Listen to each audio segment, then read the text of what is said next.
Donald Trump, who is light years ahead of every other Republican primary challenger, is already planning to stack his cabinet with pre-vetted loyalists.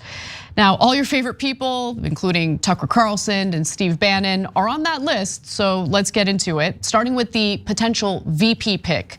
Now, this is an Axios report, and Axios listed some of the people you would suspect are people that he's considering for VP. Marjorie Greene, Kristi Noem, Kari Lake. However, JD Vance also made it on that list, so he's apparently up for consideration. Although I have a feeling he's gonna stick to a female vice president. We'll see. Now, interestingly enough, Melania Trump wants to go in a different direction. She is pushing for Trump to pick Tucker Carlson as his VP. And last month, Trump did in fact say that he would consider Carlson for the role when he was on the Clay Travis and Buck Sexton show. And we talked about that story a little bit here at TYT. Now, apparently he has some considerations for Attorney General as well. He's considering Stephen Miller for that position. Now, Miller served as an advisor to Trump and is known as the architect for Trump's pretty brutal anti-immigration policies, including the policy of taking children away from their parents as they reach the border to seek asylum. And according to Axios, Miller has written and spoken extensively about unprecedented plans to detain, purge, and punish undocumented immigrants if put back in charge. He's eager to test the boundaries of what courts and the military can do to make that happen fast. There's more, there's the chief of staff. We can get into that as well, but Cenk, what are your thoughts so far? So the people that are on this list are a murderer's row of ghouls and goblins. And so almost all of them are people that in the first term of Donald Trump, the rest of the staff, the administration, et cetera, said, no way. And the Senate wouldn't confirm, et cetera. So Donald Trump learned his lesson. And he's saying, and in one piece they explained that he thinks Secretary of State, acting Secretary of State, what difference does it make? Oh, you didn't confirm them, who cares? I actually agree with him on that. He doesn't need them confirmed. They make it seem like it's like a big deal. It's not that big a deal. They're just gonna put and he's the president. He's gonna have to run the country. So he's gonna have to fill all those positions. Whether we like it or not, he's gonna fill them with these guys. And now why do I call them ghouls and goblins? Because I disagree with them on policy? No, they're talking about, one of the guys is talking about starting gulags and a reign of terror. They're not hiding it. Kash Patel and Steve Bannon talked about how they're gonna arrest their political opponents, giving no specific charges. Saying, no, and they mentioned MSNBC and Joe Scarborough, for example. They're like, we're gonna come and arrest you. That's political prisoners. This is all, by the way, while doing the Orwellian, we're in favor of freedom. When they're doing the exact opposite. We're in favor of the Constitution, we're in favor of America. When they're doing the exact opposite. So the number one thing to understand about this is that, actually, let's break it down as quickly as, a lot of Trump voters have no idea that they're gonna do this. They're not reading Axios's piece. They're not diving into the details. And what do they think? They think, well, last time around, everybody said Trump was gonna be a disaster and the country didn't melt. He was a president, we continued, everything was fine. But guys, there's a giant problem there. It's because as much as I loathe so much of the establishment and their corruption, et cetera, they did serve as a check on this madman. And they stopped him from doing all of his crazy ideas that he and this motley crew wanted to do. So now, ironically, because the establishment stopped him from all doing most of the crazy things, people look back at it and go, that wasn't so bad, okay? Well, let me use different wording because I don't think establishment is quite right. The argument is that our institutions held and they prevented Trump from carrying out what he tried to carry out, which was the reversal of our democratic process to ensure that he remained in power. Now, there were important people involved in the process, including Vice President Mike Pence. And my understanding is that Trump is gonna make damn sure that he's going to have his administration filled with lapdogs and loyalists who will do his bidding and break the law on his behalf. Look, when push comes to shove, who knows if people are really willing to carry out everything that Trump wants them to carry out. But that is a dangerous thought, right? No, but in this case, you're right about the first term, and they didn't, and the institutions held. right? And even super right-wing Republicans who Trump handpicked, when he said, let's roll out the tanks, they were like, no, we're all gonna resign if you roll out the tanks against the American people. That's just martial law. We're not gonna do that. This is democracy. So the institution is held even with the most right-wing Republicans in there, right? But these guys, this is why this story is so important, are the ones that say no brakes in the car. No, we don't care about the institutions. In fact, they very much say we want to destroy those institutions. So the real question to me is, what happens in this scenario where you have Stephen Miller, as his attorney general? You have potentially, Tucker Carlson as his VP.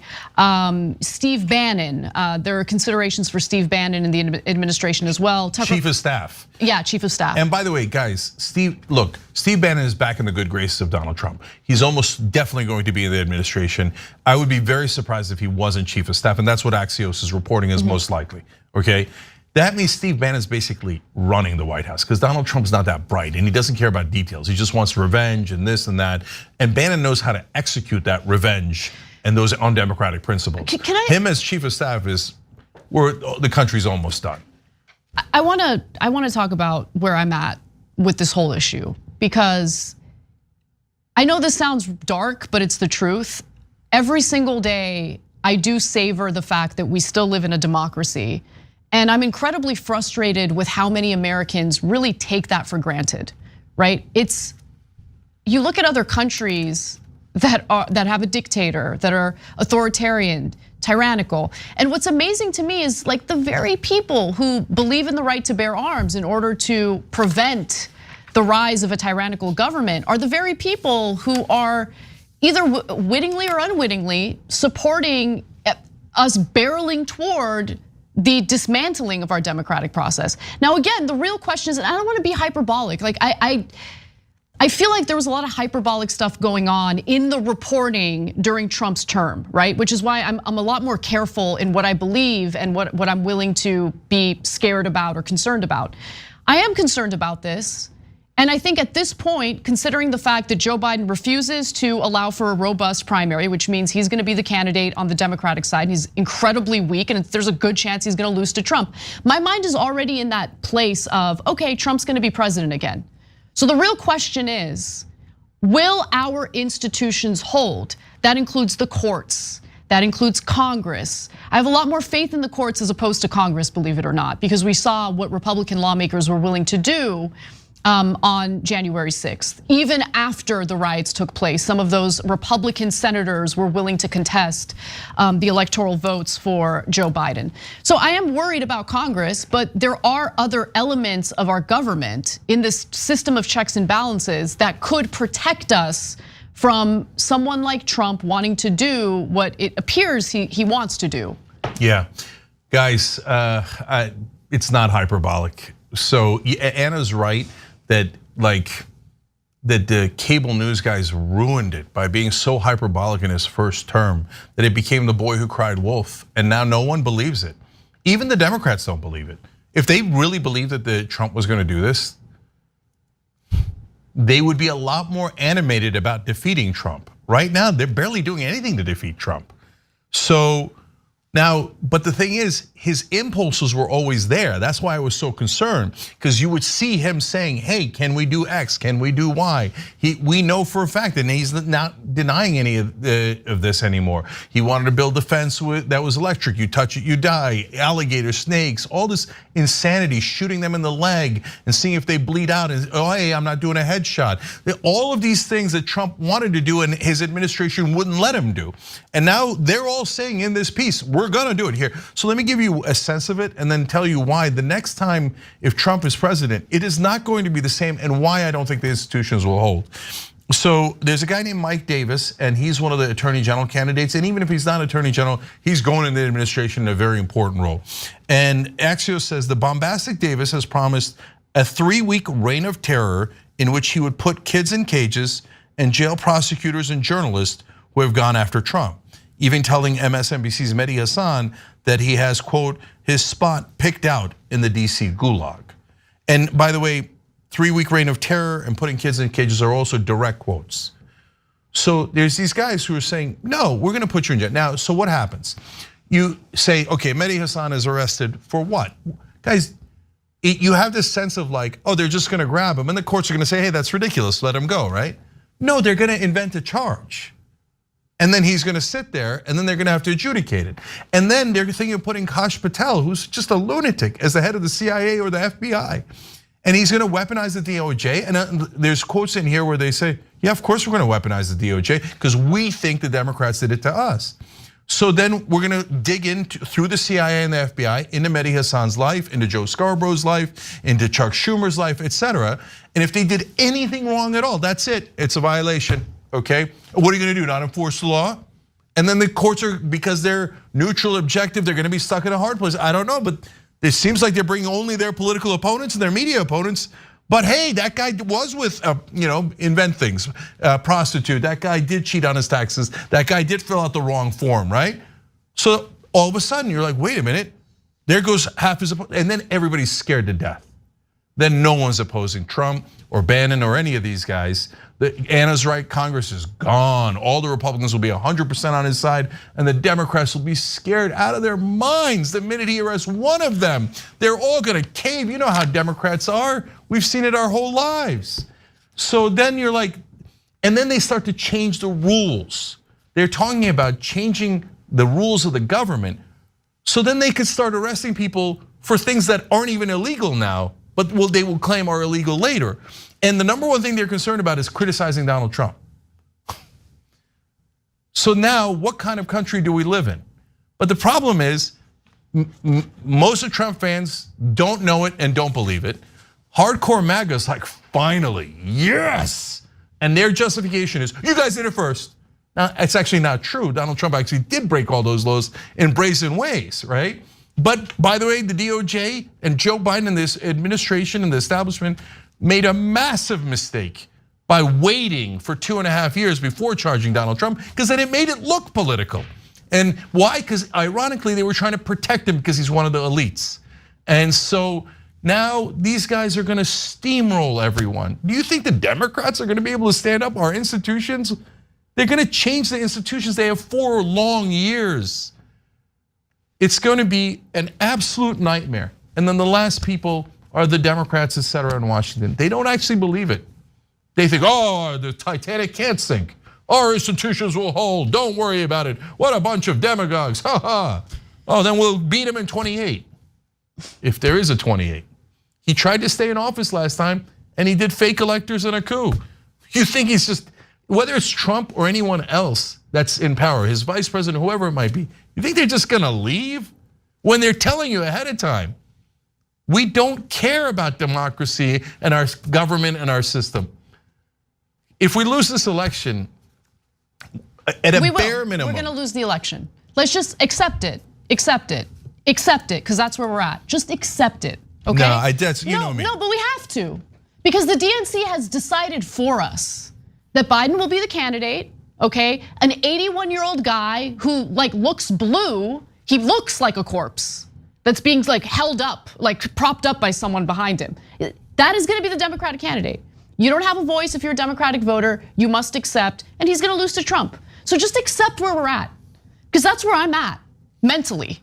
I'm not gonna wait until election day, nearly a year from today, and pretend like I'm shocked at the results.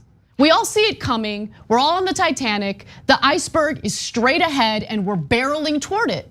So I don't know what to do because I don't have any control over the situation, Cenk.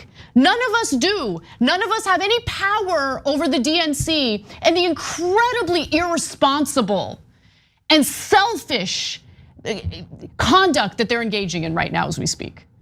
So it is what it is.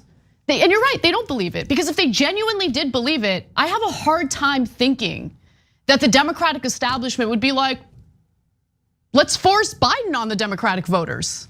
The guy who is polling so poorly, poll after poll, Donald Trump is leading in battleground states.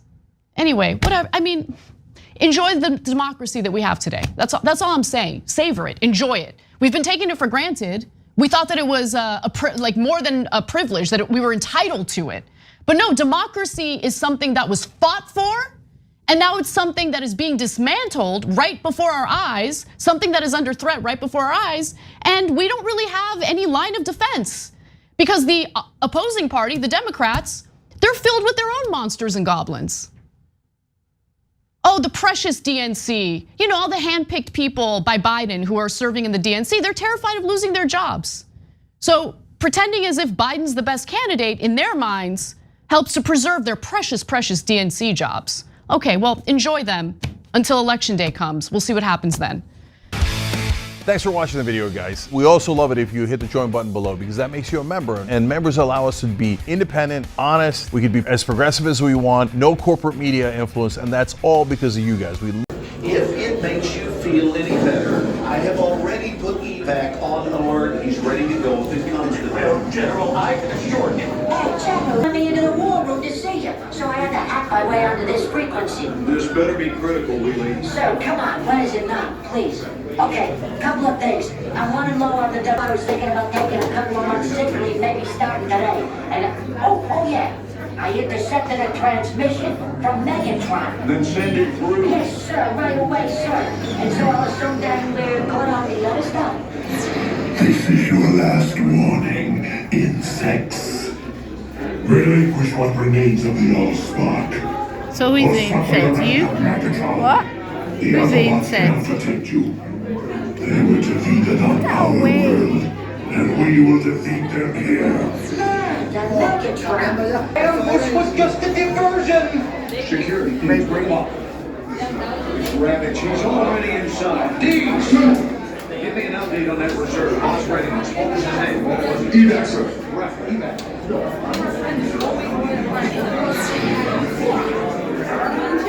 She's right in front.